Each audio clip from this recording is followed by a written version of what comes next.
Alright, so what I have right here is a Thinkpad T420. I finally got it libreboot. It did take me a while though. My biggest problem was injecting the vendor files to the ROM. I kept getting an error, specifically permission denied, but I finally got my way around it. I was able to figure it out, and I was finally able to successfully flash the ROM with the injected vendor files. And I was also able to get it working with the Macintosh as well, so this is actually pretty nice. Finally got this thing rebooted. Let's go ahead and turn it on. I'll show you right now. Click the on button and change the source real quick. There we go. There it is. Boots up just fine. Latest version of libreboot, working on the Thinkpad T420. And I was able to do it with these three tools right here. So this right here, as everyone knows, is a Raspberry Pi.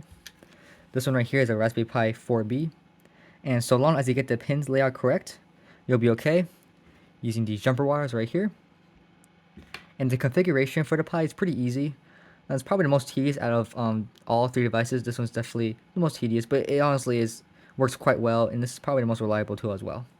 But it is expensive, so if you don't already have one, I kind of don't recommend it. The other tool I use is the classic CH341A mini programmer. It's probably the most common tool and definitely the cheapest. You get this on Amazon and eBay for like $13, and it comes with a bunch of other stuff too. The problem with this one is that libreboot doesn't actually recommend using it for it doesn't do proper 3.3 volts.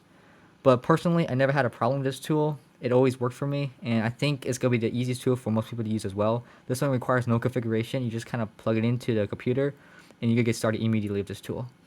So I'll show you this one as well.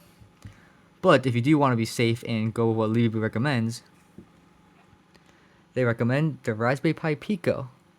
And so I want to try this tool for myself. I finally bought it. I think I paid about $15 on eBay for this tool. And this one is definitely actually quite interesting. So this one, you just plug it into your computer via this USB port right here. You plug it in. You treat it like a thumb drive. You go ahead and mount it. And then all you got to do is move a file real quick into the Pico. And then you can get started immediately with this tool. So I actually do like this tool. And I'm going to be showing you how to reboot the T420. I'm going to create a separate video on how to reboot the T420 using these three tools right here. So stay tuned for that video. Got libreboot working on this computer. Thanks for watching. Have a good one.